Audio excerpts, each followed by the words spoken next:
Godzilla x Kong, The New Empire is the sequel to 2021's Godzilla vs. Kong and the fifth film in Legendary Pictures' Monsterverse. Once again directed by Adam Wingard and starring Rebecca Hall, Brian Tyree Henry, and Kaylee Hoddle, it delivers what it promises for fans of kaiju action with a handful of pleasant surprises along the way. Following the events of Godzilla vs. Kong, both the giant ape Kong and the giant reptilian Godzilla have agreed to keep their distance from one another, leading to a safer world as a result. Kong has since made his home within the depths of Hollow Earth, while Godzilla continues to swim the surface world's oceans, only occasionally emerging to attack any invasive kaiju. One day, Kong ventures deeper into Hollow Earth where he discovers something huge that could threaten the very existence of not only his species but all life on the surface. Quickly realizing that he cannot handle this threat alone, Kong attempts to form an unlikely alliance with his fierce rival Godzilla before both Hollow Earth and the surface world is destroyed. 10 years since its debut, Legendary Pictures' Monsterverse has managed to give Western audiences their own cinematic universe of giant monsters, with Japan's iconic kaiju Godzilla leading the way in his own self-titled 2014 film. Joining this colossal reptilian from the east is the equally famous King Kong from the west, who also had similar success after first appearing in 2017's Kong Skull Island. It was inevitable that these two kaiju would face off against one another, which is exactly what happened in Godzilla vs. Kong,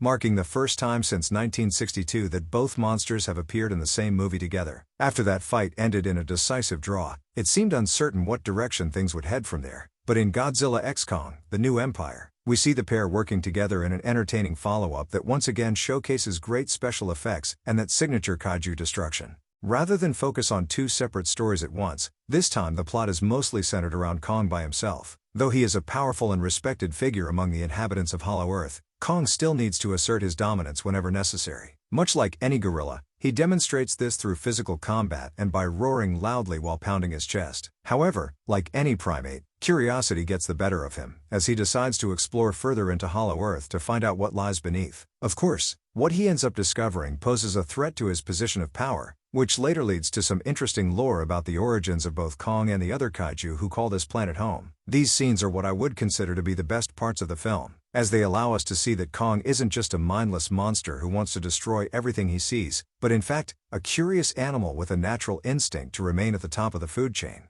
Maybe it's the better special effects, or maybe it's the better way the mythology is handled, but I actually found myself more invested in this story than I did with the previous film. This is likely due to the way the film is told primarily from Kong's perspective, as when we see him learn more about ancient life in Hollow Earth, we are learning along with him. From his surprised expressions to his determination to defeat his opponents, the visuals do a fine job at cluing us in to how Kong must be feeling on this journey into unknown territory. As a result, Kong is a surprisingly relatable character this time around, at least by giant gorilla standards. On the other hand, Godzilla's role in this story has been significantly sidelined in favor of his mammalian rival. Whenever we see him on screen, Godzilla is either fighting off any large miscellaneous kaiju that dare to appear on the surface, or he is swimming around looking for another place to rest. Humorously, it would seem that Godzilla has taken a preferential liking to curling up inside the Roman Colosseum to sleep in the same way a dog might curl up in its own fluffy bed. In any other case, I would be annoyed that the king of the monsters has been reduced to playing second fiddle to Kong. But remembering that he has already had two other solo movies that adequately established all we need to know about his character, I wasn't nearly as bothered.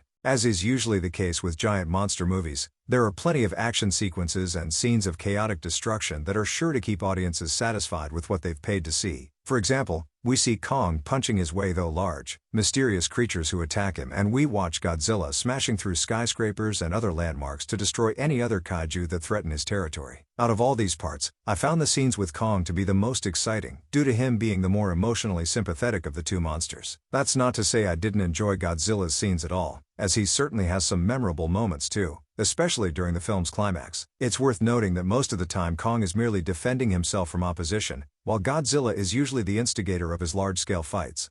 Regarding the human characters, they all serve their respective purpose to the story and nothing more. I didn't really care much for Rebecca Hall or Brian Tyree Henry's roles in the story, other than for them to quote exposition that Godzilla and Kong cannot verbally communicate to the audience. Though they were far from annoying, I just wish there was a way for them to have had a more memorable impact on the story, other than being the stock humans with scientific knowledge on the titular monsters. It is clear that these two human characters are only there to set things up for the next action scene involving either Kong, Godzilla, or both of them at once, meaning that practically anybody could have played their roles. The closest the film comes to having an emotional moment with a human character is with the deaf girl Gia, Kaylee Hoddle, who is able to communicate with Kong using sign language. Without spoiling too much, there is one scene with her and Kong that I found quite touching, which is more than can be said for all the other human characters whose names I can barely remember. At the end of the day, this lack of human drama doesn't really matter because, as I said once before, we don't pay to see a monster movie for the human characters the same way we don't go to McDonald's to order a filet mignon. Then again, if Godzilla -1 was able to accomplish greatness along these lines, then the potential was certainly there at least. For yet another giant monster movie filled with gratuitous destruction and chaos galore, Godzilla x Kong, The New Empire is a worthy addition to the decade-old monsterverse that promises to entertain with its great visuals and plentiful action scenes. As I said about the film's predecessor, you shouldn't expect anything less from a movie that has Godzilla and Kong's names in the title, and once again that's just what we get. I'm curious to see what direction the franchise will head in from this point forward, as there are a number of ways this story could continue with its already established mythology. Until then, I'm satisfied with simply watching these giant monsters beat the hell out of each other for our own amusement.